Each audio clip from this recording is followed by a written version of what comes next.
നമസ്കാരം. എല്ലാ സജ്ജനങ്ങൾക്കും സന്ധ്യാദീപത്തിലേക്ക് സ്വാഗതം.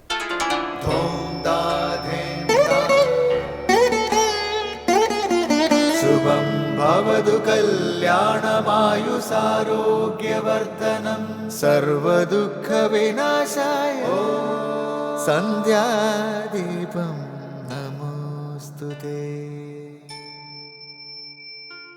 നാമം ജപായനം പുണ്യം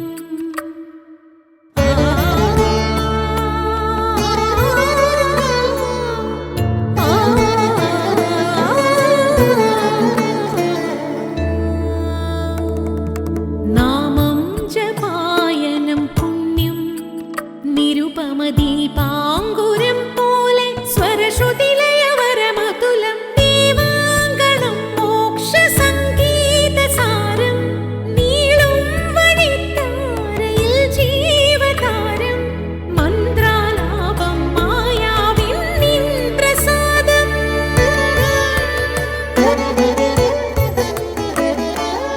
ഇരുൾ നീങ്ങിയുണരുന്ന തെളിനാളദീപം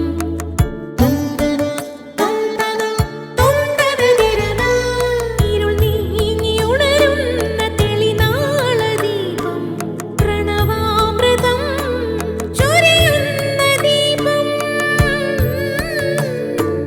ദീപം ദീപം ദീപം ദീപം സന്ധ്യാദീപം.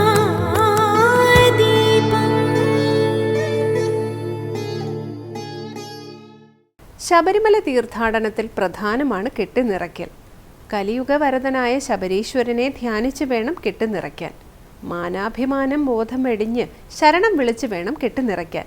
വെറ്റില, പാക്ക്, നാണയം, നാളികേരം എന്നിവ ഒരുമിച്ച് ഹൃദയത്തോട് ചേർത്ത് പിടിച്ച് ഉമാമഹേശ്വരന്മാരെയും പിതൃക്കളെയും സ്മരിച്ച് സ്വാമിയെ ആവാഹിക്കുന്നു എന്ന സങ്കല്പത്തിലൂടെ വേണം ഇരുമുടിക്കെട്ടിനുള്ളിൽ വയ്ക്കാൻ. ആദ്യം നിറയ്ക്കേണ്ടത് മുൻകെട്ടിനുള്ളിലായിരിക്കണം. അതോടെ ഭഗവാന്റെ സങ്കല്പ സാന്നിധ്യത്താൽ ഇരുമുടിക്കെട്ട് ചൈതന്യമുള്ളതായി തീരുന്നു. അതിനുശേഷം 3 പ്രാവശ്യം കൈ നിറയെ അരി മുൻകെട്ടിൽ നിറയ്ക്കണം. തുടർന്ന് നെയ്തേങ്ങയും ഭക്തിയോടെ മുൻകെട്ടിൽ തന്നെ വെക്കണം. തുടർന്ന് പൂജാസാധനങ്ങളും നിറച്ച ശേഷം ഗുരുസ്വാമി കെട്ട് നിറയ്ക്കുന്നു. അതിനുശേഷം കേരബലിക്കുള്ള നാളികേരവും അത്യാവശ്യമായ മറ്റ് പദാർത്ഥങ്ങളും ചേർത്ത് പിൻകെട്ട് നിറയ്ക്കണം. ഗുരുസ്വാമിക്ക് ദക്ഷിണ സമർപ്പിച്ച് ഇരുമുടിക്കെട്ട് സ്വീകരിക്കുന്നതോടെ ശബരീശന്റെ സന്നിധിയിലേക്കുള്ള തീർത്ഥാടന യാത്ര ആരംഭിക്കുന്നു. ഇനി നമുക്ക് ഗുരുവചനം കേൾക്കാം. ഏതേതു വസ്തുക്കളാണോ നമ്മെ ബന്ധിപ്പിക്കുന്നത്, ഏതിനോടാണോ നമുക്ക് ഏറ്റവും ഇഷ്ടം തോന്നുന്നത്, അത് വേണം ഭഗവാൻ അർപ്പിക്കുവാൻ. ഒരമ്മ തനിക്ക് ഏറ്റവും നല്ലതെന്ന് തോന്നുന്നത് മാത്രമല്ലേ കുഞ്ഞിന് കൊടുക്കുകയുള്ളൂ. മാതാ അമൃതാനന്ദമയി ദേവി. ശ്രീ ശങ്കരാചാര്യ രചിച്ച ശിവാനന്ദലഹരിയിലെ ശ്ലോകം ശ്രീ കാവാലം ശ്രീകുമാർ ചൊല്ലുന്നത് തുടർന്ന് കേൾക്കാം.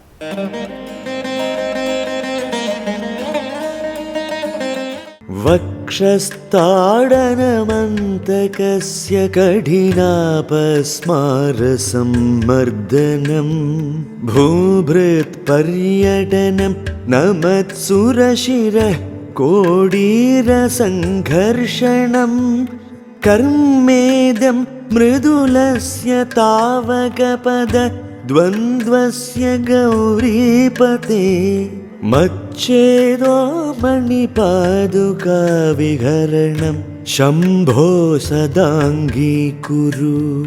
വക്ഷസ്ഥാടനമന്തകസ്യ കഠിനാപസ്മാരസമ്മർദ്ദനം ഭൂഭൃത് പര്യടനം നമത്സുരശിരഃ കോടീരസംഘർഷണം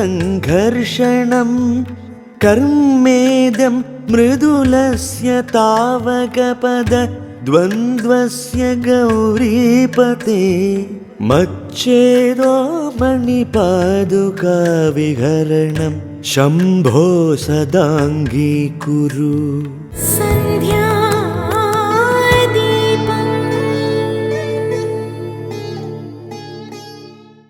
ഇനി ശ്രീ ശങ്കരാചാര്യരുടെ കൃതികളെ വ്യാഖ്യാനിക്കുന്ന ശങ്കര സ്തോത്രാമൃതമാണ്. സർവ്വജീവരാശികളെയും കാലപുരിയിലേക്ക് കൊണ്ടുപോകുന്ന കാലൻ്റെ നെഞ്ചിൽ ചവിട്ടുന്നതും ലോകത്തെ സർവരുടെയും ഓർമ്മ നശിപ്പിച്ച് അറിവുകളെ ഇല്ലാതെയാക്കുന്ന അപസ്മാര ദേവതയെ ചവിട്ടി വെച്ചിരിക്കുന്നതും ഭഗവാന്റെ കഠിനവൃത്തികളാണ്. ഇത്രയും കഠിനവൃത്തികൾ ചെയ്യുമ്പോഴും ഭഗവാന്റെ പാദങ്ങൾ മൃദുലമാണ്.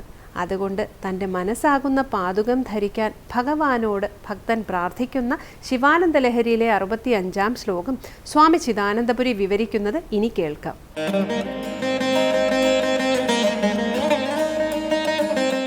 ശ്രീശങ്കര സ്തോത്രകൃതികളിൽ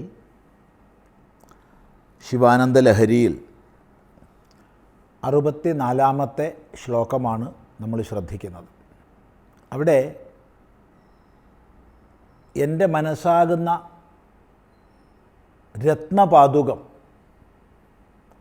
രത്നനിർമ്മിതമായ പാദുകം അങ്ങ് സ്വീകരിക്കണമേ, അതുപയോഗിച്ചങ്ങ് നടക്കണമേ. അപ്പം നടക്കുന്നത് എൻ്റെ പാദുക ഉപയോഗിച്ചിട്ടാകും എന്ന് അങ്ങ് അംഗീകരിക്കണമേ എന്ന് പ്രാർത്ഥിക്കുകയാണ്. എന്തേ കാരണം? അങ്ങ് കഠിന പ്രവൃത്തികളാണ് ചെയ്യുന്നത് കാലുകൊണ്ട്. അതേ സമയത്ത് അങ്ങയുടെ കാലുകൾ വളരെ മൃദുലങ്ങളാണ്. അതുകൊണ്ട് ഭഗവാനെ, എൻ്റെ മനസ്സാകുന്ന പാദുകം ധരിച്ച് നടന്നോളൂ എന്ന് പറയുക. എന്താ കഠിന പ്രവൃത്തികൾ? വക്ഷസ്ഥാടനമന്തകസ്യ കഠിനാപസ്മാര സമ്മർദ്ദനം ഭൂഭൃത്പര്യടനം നമത്സുരശിര കോടീര സംഘർഷണം. ഒന്നാമതായിട്ട് പറയുന്നത് വക്ഷസ്ഥാടനമന്തകസ്യ, അന്തകൻ്റെ കാലൻ്റെ വക്ഷസിൽ നെഞ്ചിൽ ചവിട്ടുക. കഠിനമായ പണിയാണ്. ലോകത്തിലെ സകല ജീവരാശിയെയും തന്നെ കാലപുരിക്ക് കൊണ്ടുപോകുന്ന ദേവതയാണ്. ആ കാലൻ്റെ നെഞ്ചിൽ ചവിട്ടുക എന്ന് പറഞ്ഞാൽ, ചവിട്ടി പൊളിക്കുക എന്ന് പറഞ്ഞാൽ അത് കഠിനമായ പ്രവൃത്തിയാണ്. ഇവിടെ മാർക്കണ്ഡേയൻ്റെ സംരക്ഷണത്തിനായിക്കൊണ്ട്, ശിവാശ്രയം ചെയ്ത മാർക്കണ്ഡേയൻ്റെ സംരക്ഷണത്തിനായിക്കൊണ്ട് കാലനുമായി പരമേശ്വരൻ വാഗ്വാദത്തിലും കലഹത്തിലും ഏർപ്പെടുന്നു. അവസാനം കാലനെ ഓടിക്കുന്നു. ആ ചരിതത്തെ ഓർമ്മിപ്പിച്ചുകൊണ്ടാണ് വക്ഷസ്ഥാടനം അന്തകസ്യ എന്ന് പറഞ്ഞത്. അന്തകൻ്റെ കാലൻ്റെ നെഞ്ചിൽ ചവിട്ടുക. മറ്റൊരു കഠിനമായ പണി പറയുകയാണ്, കഠിനാപസ്മാര സമ്മർദ്ദനം. കഠിന സ്വഭാവിയായ അപസ്മാര ദേവതയെ മർദ്ദിച്ചു വയ്ക്കുക. അപസ്മാര ദേവത ലോകത്തെ മുഴുവൻ ബാധിക്കാൻ ശക്തിയുള്ളതാണ്. അപസ്മാര ദേവതയാൽ ബാധിക്കപ്പെട്ടാൽ പിന്നെ ഒരു ഓർമ്മയും ആർക്കും ഉണ്ടാവില്ല. മനുഷ്യൻ്റെ എല്ലാ ഓർമ്മശക്തിയും നഷ്ടപ്പെട്ടു പോകും, എല്ലാം മറന്നു പോകും. അപ്പോൾ ലോകത്തിലെ അറിവുകളെ മുഴുവൻ ഇല്ലാതാക്കാൻ കെൽപ്പുള്ള അപസ്മാര ദേവതയെ ഭഗവാൻ ചവിട്ടി വച്ചിരിക്കുക, ചവിട്ടി താഴ്ത്തിയിരിക്കുക. ഈ ഒരു സങ്കല്പത്തിനനുസരിച്ചുള്ള ചിത്രങ്ങൾ പ്രസിദ്ധങ്ങളാണല്ലോ. ദക്ഷിണാമൂർത്തി, ആ ദക്ഷിണാമൂർത്തിയുടെ കാൽക്കീഴിൽ അമർന്ന് അപസ്മാര ദേവതയുടെ ചിത്രം നമുക്ക് കാണാം. അപ്പോൾ അപസ്മാര ദേവതയെ ചവിട്ടി വച്ചിരിക്കുന്നു. നൃത്തം ചെയ്യുന്ന സമയത്ത് പോലും ഈ അപസ്മാര ദേവതയെ ചവിട്ടിക്കൊണ്ടാണ് ശിവൻ നൃത്തം ചെയ്യുന്നത്. അതിൻ്റെ സങ്കല്പം സദാ ജാഗരൂകനായിരിക്കുകയാണ് ശിവൻ. എന്തിന്? ഈ ലോകത്തിൻ്റെ ഓർമ്മശക്തിയെ, ബുദ്ധിയെ എല്ലാം നിലനിർത്താൻ വേണ്ടിയിട്ട്. ഒരിക്കലും അപസ്മാര ദേവതയാൽ ബാധിക്കപ്പെടരുത് എന്നുള്ള കൃപ കൊണ്ട് അപസ്മാരമൂർത്തിയെ ചവിട്ടി വച്ചിരിക്കുക. ഇതെത്ര കഠിനമാണ്. മൂന്നാമതായി പറയുകയാണ് ഭൂഭൃത് പര്യടനം. ഭൂഭൃത് എന്നാൽ ഭൂമിയെ ധരിക്കുന്നത്, പർവ്വതം. പർവ്വതങ്ങളിലൂടെ പര്യടനം ചെയ്യുക. പര്യടനം ചെയ്യുക, നിരന്തരം സഞ്ചരിക്കുക. ഇപ്പോൾ ഹിമാലയ പർവ്വതമാണല്ലോ ശിവാസ്ഥാനം. അപ്പോൾ അവിടെ കൈലാസപർവ്വതത്തിൽ നിവസിക്കുന്ന ഹിമാലയം മുഴുവൻ പര്യടനം ചെയ്യുന്നതാണ് ശിവൻ്റെ സ്വഭാവം.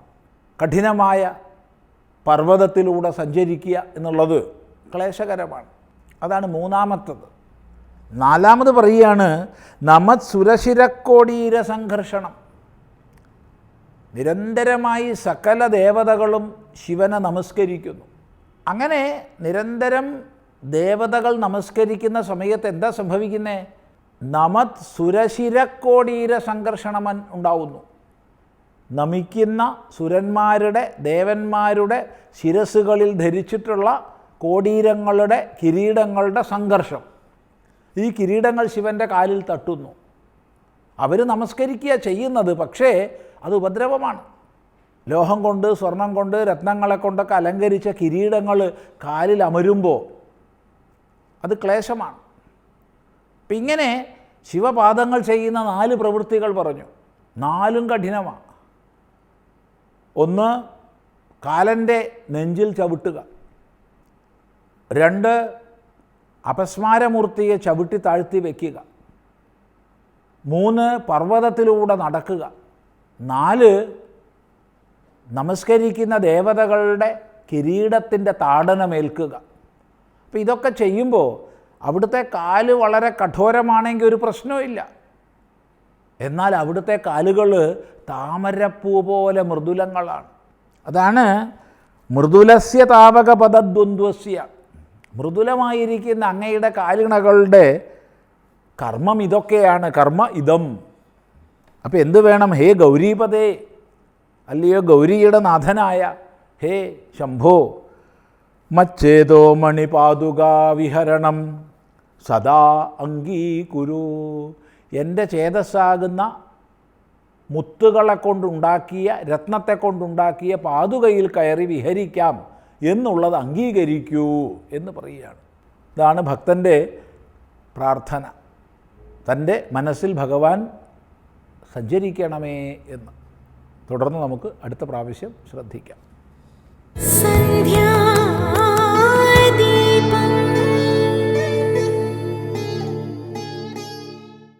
ഏറ്റവും ഒടുവിൽ ദീപാരാധനയാണ്. ക്ഷേത്രസന്നിധിയിലെത്തി അവിടുത്തെ പ്രതിഷ്ഠാവിശേഷങ്ങളും ഐതിഹ്യങ്ങളും അറിഞ്ഞ് ആരതി തൊഴുതു മടങ്ങാം. എല്ലാവർക്കും നമസ്കാരം.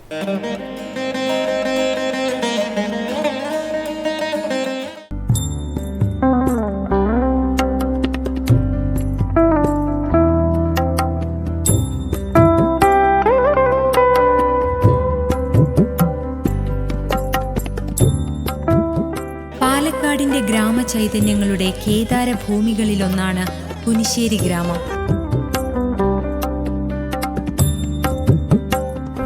മലനിരകൾക്ക് താഴെയുള്ള കൃഷിഭൂമികളിലേക്ക് വീശുന്നത് പാലക്കാടിന്റെ സ്വന്തം കാറ്റ് തന്നെ.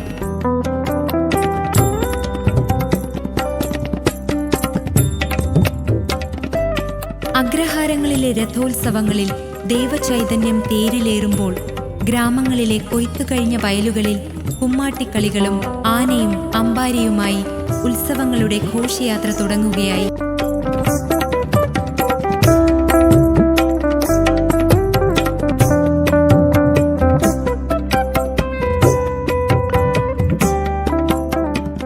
ഈ ഗ്രാമ നൈർമല്യങ്ങളുടെ ആത്മീയ ചരിത്ര സൗഭാഗ്യങ്ങൾ തന്നെയാണ് ഇവിടുത്തെ ഓരോ ക്ഷേത്രങ്ങളും.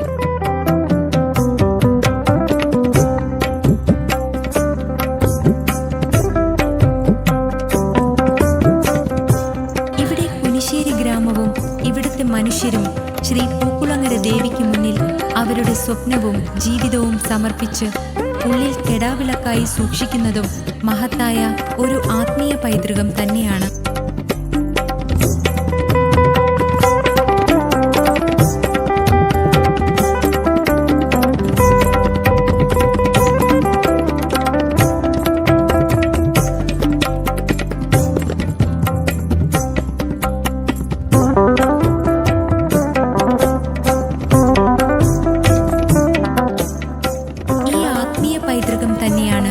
ഈ ഗ്രാമത്തിന്റെ ആത്മാവിലും പരമാത്മാവിലും നിറഞ്ഞു നിൽക്കുന്ന ചൈതന്യവും.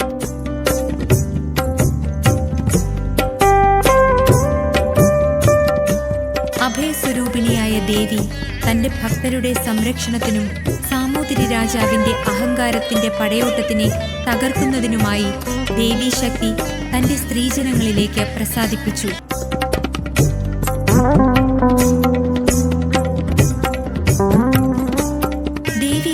ചെയ്തതുപോലെ വലതു കൈയിൽ ചൂലും ഇടതു കൈയിൽ മുറവുമായി ഇവിടുത്തെ സർവ്വ സ്ത്രീജനങ്ങളും തങ്ങളുടെ മണ്ണിനായുള്ള അവസാന പോരാട്ടത്തിനായി സാമൂതിരിയുടെ സൈന്യത്തിനു നേരെ തിരമാലകൾ പോലെ അലറിപ്പാഞ്ഞു.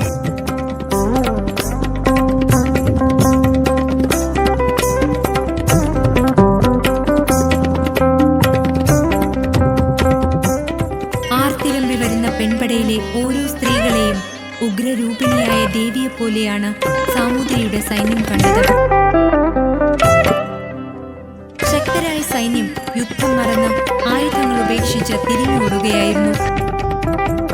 അല്ലെങ്കിൽ തന്നെ ദേവിയുടെ മായാപ്രതിഭാസത്തെ അതിജീവിക്കാൻ ആർക്കാണ് കഴിയുക?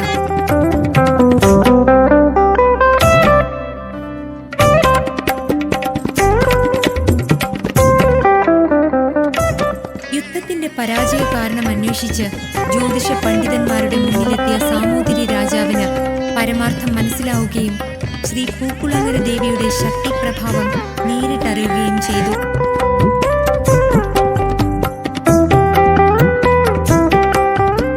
ചെയ്തുപോയ തെറ്റിന് പ്രായശ്ചിത്തമായി സമസ്ത അപരാധങ്ങളും ദേവിക്ക് മുന്നിൽ ഏറ്റുപറഞ്ഞ് തന്റെ രാജചിഹ്നങ്ങളും സർവാധികാരങ്ങളും സാമൂതിരി രാജാവ് ശ്രീ പൂക്കുളങ്ങര ദേവിയുടെ തൃപ്പാദങ്ങളിൽ സമർപ്പിച്ചുവെന്നാണ് ചരിത്രം പറയുന്നത്.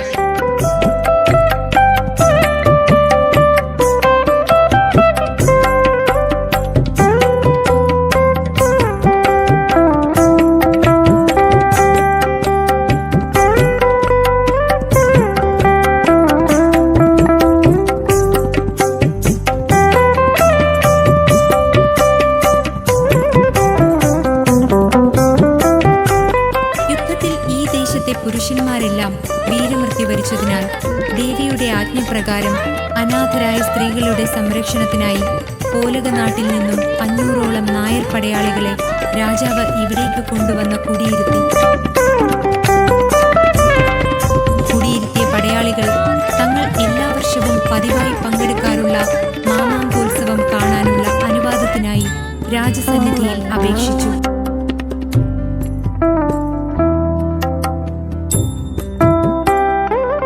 ഭാരതപ്പുഴയുടെ തീരത്ത് തിരുനാവായയിൽ ചരിത്രമെഴുതിയ മാമാങ്കോത്സവത്തിനു തുല്യമായി ശ്രീ പൂക്കുളങ്ങര ഭഗവതിയുടെ തിരുനാളായ മീനമാസത്തിലെ പുണർദം നാളിൽ കുമ്മാട്ടി മാമാങ്കോത്സവം നടത്തുവാൻ രാജാവ് കൽപ്പിക്കുകയും ചെയ്തു.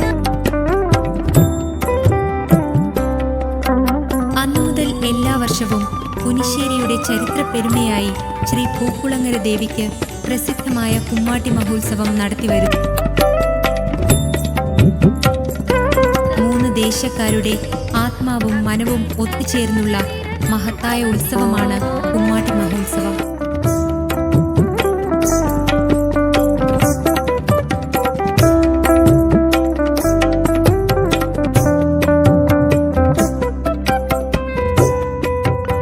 നെല്ലിയാമ്പതിയുടെ ഉൾവനങ്ങളിൽ നിന്ന് ശേഖരിച്ചു കൊണ്ടുവരുന്ന പാട്ടുമുളകളുമായി ദേവീസ്തുതിയോടെ ഭക്തജനങ്ങൾ വിശാലമായ ക്ഷേത്രക്കുളത്തിൽ മുങ്ങി നിവരുമ്പോൾ ഗ്രാമം ഭക്തി നിർഭരമാകുന്നു.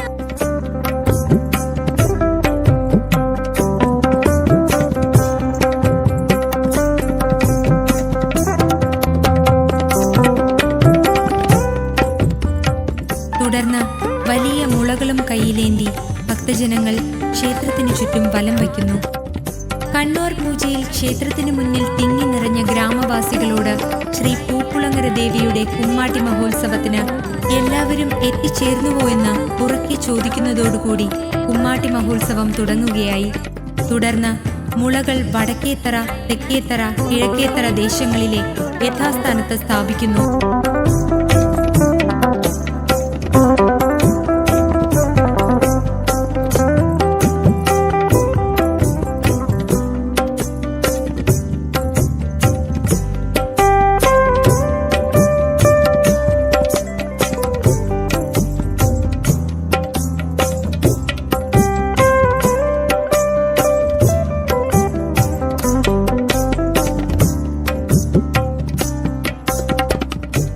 വർഷങ്ങളോളം സാമൂതിരി രാജാവും മങ്ങാട്ടച്ഛനും നേരിട്ട് വന്ന കുമ്മാട്ടി മഹോത്സവങ്ങൾക്ക് നേതൃത്വം കൊടുക്കാറുണ്ടായിരുന്നുവെന്ന് ചരിത്രം പറയുന്നു. കുമ്മാട്ടി മഹോത്സവത്തിന് മുന്നോടിയായി പുനിശ്ശേരിയുടെ ഗ്രാമവഴികളിൽ കുമ്മാട്ടിക്കളി അറിയിച്ചുകൊണ്ട് വിളികൾ മുഴങ്ങുകയായി. കുമ്മോ കുമ്മ കുമ്മ കുമ്മോ.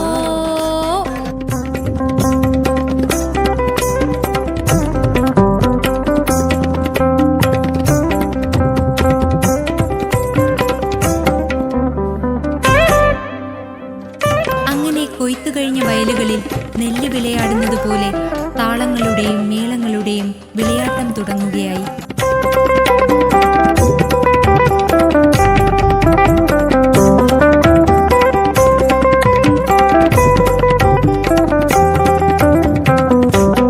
മൂന്ന് ദേശങ്ങളുടെ ആനന്ദ സംഗമങ്ങളുടെയും നിർമ്മലമായ ആഘോഷങ്ങളുടെയും ദിനങ്ങളാണ് കുമ്മാട്ടി മഹോത്സവം.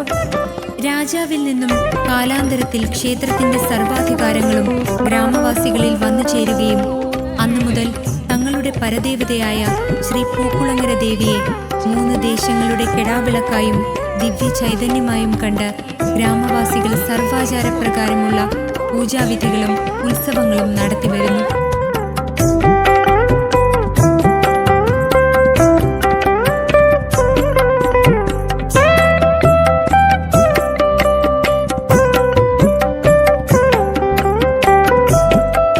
ശ്രീമൂലഗണപതി, ശ്രീ സുബ്രഹ്മണ്യൻ, നാഗങ്ങൾ, ഭൈരവൻ, ബ്രഹ്മരക്ഷസ് എന്നീ ഉപദേവത പ്രതിഷ്ഠകൾക്ക് പുറമെ കിഴക്കോട്ട് തിരുനടയായി പ്രത്യേക ശ്രീകോവിലിൽ ശ്രീ ധർമ്മശാസ്താവിന്റെ പ്രതിഷ്ഠ കൂടിയുള്ളതിനാൽ മണ്ഡലകാലത്ത് അയ്യപ്പ ഭക്തന്മാരും ധാരാളമായി തന്നെ ഇവിടെ എത്താറുണ്ട്.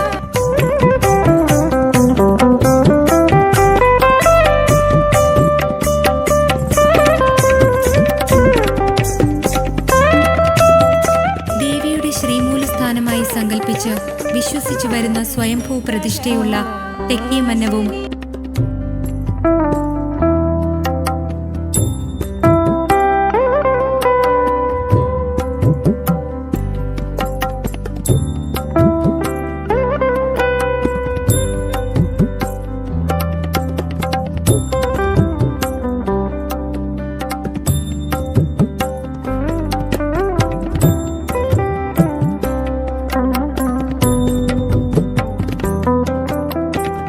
ഇതേ ചൈതന്യം പ്രസരിക്കുന്ന തിരുവളയനാട്ടുകാവ് ഭഗവതി ക്ഷേത്രം, ശ്രീ വേട്ടക്കരൻ കാവ്, മുല്ലയ്ക്കൽ ക്ഷേത്രം എന്നീ ഉപക്ഷേത്രങ്ങളിലും നിത്യേന ദീപം തെളിയിച്ച് പൂജാതി കർമ്മങ്ങൾ നടത്തിവരുന്നുണ്ട്.